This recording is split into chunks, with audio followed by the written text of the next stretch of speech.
The Monk and the Scorpion. On a serene morning, as the sun barely peeked its first rays over the surface of a calm river, a monk walked lightly along the shore. His robe fluttered gently in the breeze, and his mind remained at peace, rooted in the stillness of the moment. As he meditated on the flow of the water, he noticed a small movement in the current. As he approached, he saw a scorpion struggling to stay afloat, being carried by the flow. Its legs flailed desperately, clinging to the void.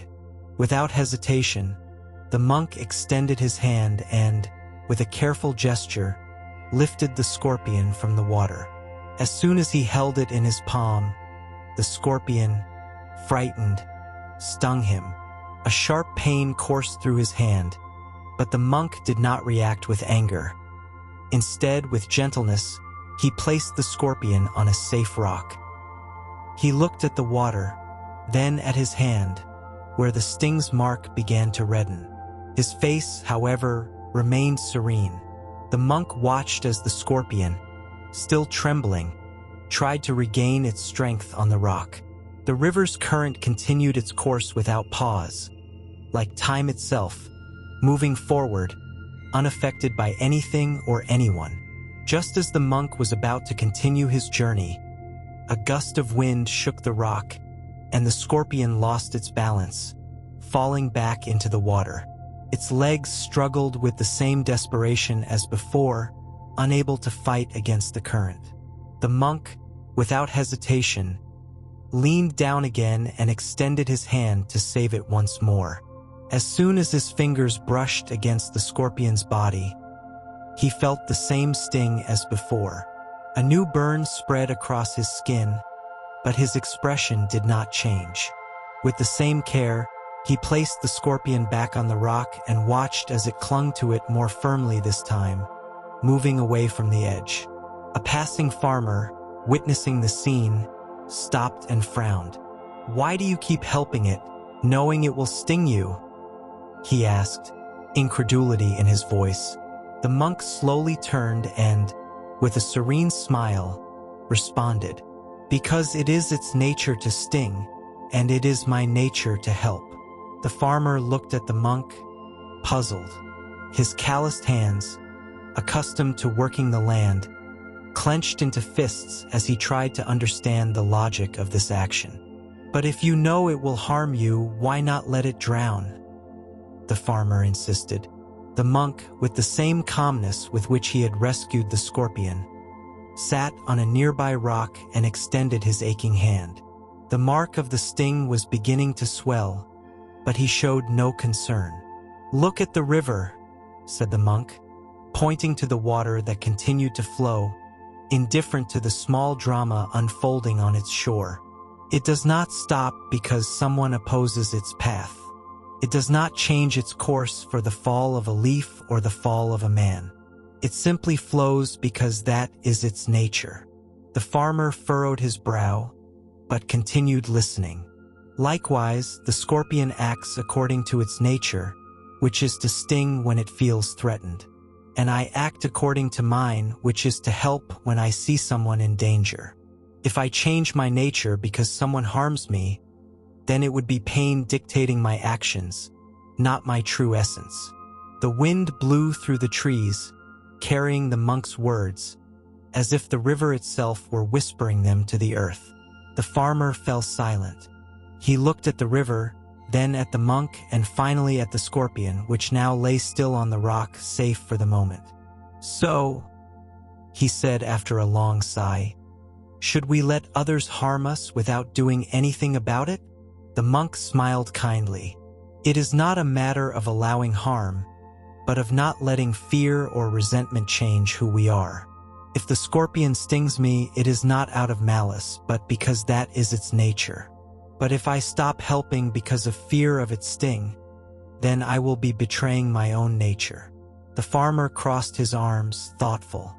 "But that doesn't mean you should let it sting you every time." The monk nodded. "That's true. Compassion does not mean being reckless.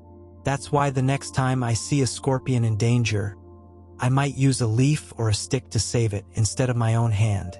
That way, I continue to act according to my nature without allowing unnecessary suffering to reach me.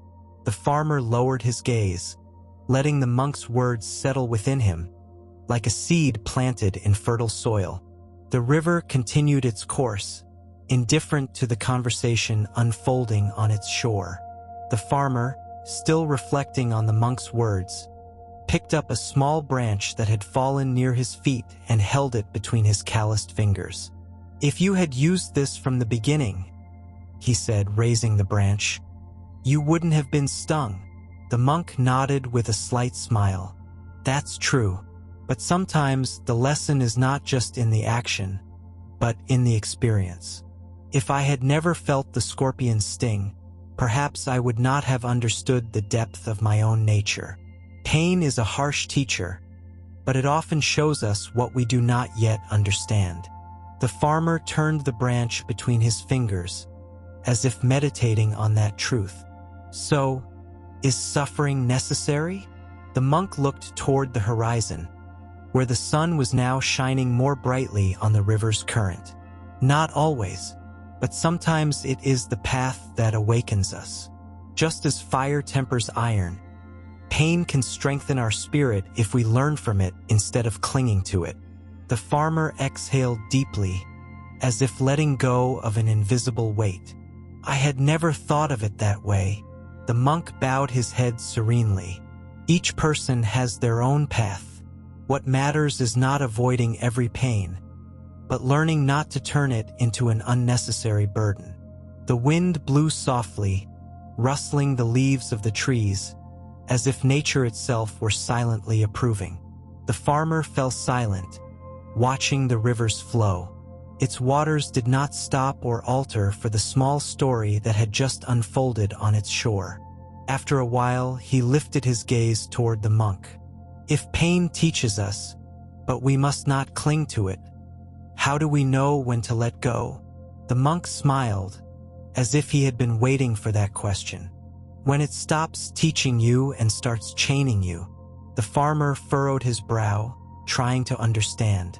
"Look at this river," the monk continued. "If you fall into it, the water will teach you about the current, about the depth, about the need to let go of the struggle and flow.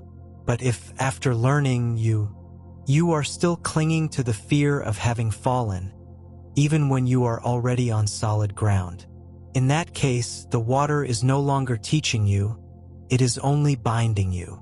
The farmer looked at his own hands, as if they carried the weight of old pains. "And what if I don't know how to let go?" The monk picked up a leaf floating on the water and held it out in front of the farmer. "The tree doesn't cling to its dry leaves. When the autumn wind arrives, it simply lets them go." The farmer watched the leaf glide on the current, spinning gently until it disappeared into the distance. He remained silent, letting the monk's words root themselves within him. The farmer took a deep breath, as if for the first time in a long time, allowing the wind to lighten his heart. He looked at the monk and then at the scorpion, which remained motionless on the rock, unaware of the conversation it had inspired. "I suppose the scorpion doesn't know it has given us this teaching," he said with a slight smile. The monk nodded. "It is not necessary for it to know. Just as the sun does not know it gives light, and the river does not know it quenches thirst. Everything in life fulfills its purpose without needing recognition." The farmer dropped the small branch to the ground. Then, help without expecting anything, learn without resentment, and let go without fear. The monk closed his eyes for a moment, as if listening to the echo of a well-understood truth. That is one way to walk lightly through life. The river continued its course, and the wind gently shook the leaves. The farmer looked at the monk with gratitude. "Thank you for your words." The monk stood calmly, shaking the dust from his robe. "Don't thank me," he said, pointing to the water. "Thank the river, which reminded us that everything follows its course." The farmer smiled. And the scorpion. The monk smiled too. And the scorpion. The sun was now high in the sky, reflecting its light on the surface of the river. The farmer looked one last time at the scorpion, which now seemed to have found its own balance on the rock, away from the water. Before meeting you, if I had seen the scorpion drowning, I might have ignored it. Or maybe I would have pushed it away, fearing its sting, said the farmer. But now I understand that its nature should not change mine. The monk slightly bowed his head in approval. Life places many tests before us, some small like the scorpion and others larger, like the river itself. The important thing is to remember who we are in the midst of them. The farmer took a deep breath, as if the weight of old worries had dissipated with the wind. I will continue my path with this teaching, he said firmly. I will not allow fear or resentment to dictate my actions. The monk smiled, seeing in the farmer's eyes the seed of a new understanding. Then, may your path be like the river, serene, but always moving. Without saying more, the monk resumed his walk, leaving with the same calmness with which he had arrived. The farmer watched him leave until his figure disappeared among the trees. Then, he looked one last time at the scorpion and the river before following his own path, with a heart a little lighter than before.